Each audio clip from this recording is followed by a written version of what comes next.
यदि एक अर्धवृत्त का परिमाप 36 सेंटीमीटर हो तो इसकी त्रिज्या है। त्रिज्या देखिए, अर्धवृत्त का एक फार्मूला होता है, क्या होता है जी? अर्धवृत्त का फार्मूला होता है, देखिए क्या, अर्धवृत्त का फार्मूला क्षेत्रफल अगर पूछ दे आपसे तो वृत्त के आधा होता है क्षेत्रफल, यानी कि पाई r स्क्वायर बाई 2 होगा। परिमाप पूछ रहा है जो, उसका फार्मूला क्या होता है जी? परिमाप। तो परिमाप का फार्मूला होता है पेरीमीटर, इसको इंग्लिश में बोलते हैं पाई r प्लस 2r। देखिए अगर पाई का परिमाप 36 सेंटीमीटर 36 दिया है, 36 सेंटीमीटर हो, चाहे मीटर में हो, कुछ भी हो, सेंटीमीटर में दिया है, तो पाई का मान 22/7 होता है जी। और आर पूछ ही रहा है तो आर निकालना है, प्लस 2r बट्टा के आर होगा यहाँ 2r। आर हुआ तो अगर बट्टा का जोड़ करेंगे 36 बराबर बट्टा का जोड़ करेंगे 7,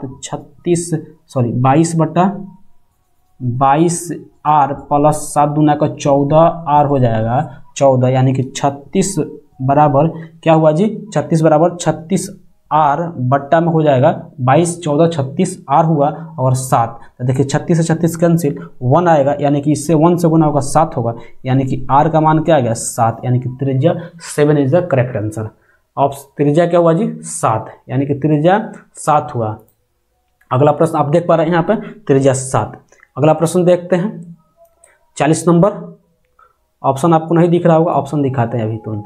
देखिए ऑप्शन क्या है? एक वृत्त का क्षेत्रफल 154 सेंटीमीटर है तो उसके व्यास है।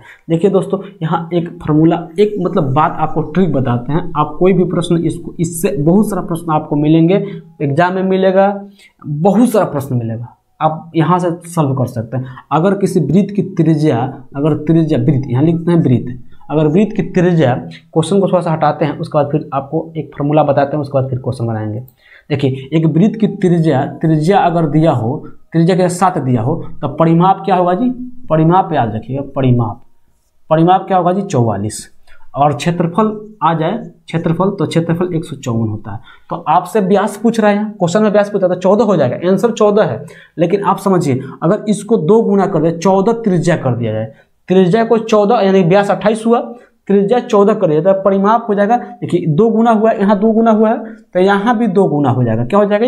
2 गुना, यानी कि कितना हो जाएगा? 88। तो ई हो जाएगा, देखिए 4 गुना, इधर 2 गुना हुआ तो यानी कि क्षेत्रफल स्क्वायर में होता है तो 4 गुना हो जाएगा। तो 4 गुना कितना होगा जी? 616। अगर इसको हम त्रिज्या को 3 गुना कर दिए, कितना? 3 गुना 21, तो ये भी 3 गुना हो जाएगा, 144 का 3 गुना तो 132 हो जाएगा। अगर इसको इधर 4 गुना हुआ था जी, 4 गुना, तो यहाँ 3 गुना हुआ था, तो यहाँ 2 गुना हुआ था 4 गुना, यहाँ 3 गुना हुआ तो 9 गुना हो जाएगा। तो 9 गुना 154 का 1386। आप इस बात को याद रखिएगा, बहुत सारा प्रश्न इस पर आपको मिलेंगे। 3-4 प्रश्न तो ऑब्वियसली मिल ही जाते हैं 100 प्रश्न में, तो आप इस 3-4 प्रश्न को ऐसे कर सकते हैं। एक ट्रिक, छोटा सा ट्रिक के माध्यम से, समझ रहे जी? एक छोटा सा ट्रिक है। अगर वृत्त है, त्रिज्या, परिमाप और क्षेत्रफल, अगर त्रिज्या 7 है तो परिमाप 44 होगा और क्षेत्रफल 154। अगर इसको 2 गुना किए, 14 कर दिए, तो परिमाप भी 2 गुना 88 और क्षेत्रफल 4 गुना 616। और त्रिज्या 3 गुना हुआ 21, तो परिमाप क्या हो जाएगा? 3 गुना 132 और क्षेत्रफल 9 गुना, 2 गुना तो 4 गुना, 3 गुना तो 9 गुना। याद रखिएगा क्या हुआ जी? 1386। समझ रहे जी? क्वेश्चन बनाते हैं। अब क्वेश्चन पे आते हैं। क्वेश्चन क्या बोल रहा था जी?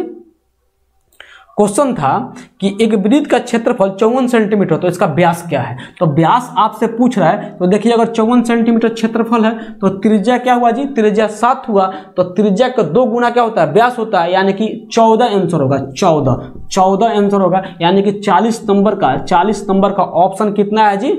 ऑप्शन 14 ए, सॉरी ए नहीं है, हाँ ए ही है, ए। ऑप्शन 40 का ए हुआ।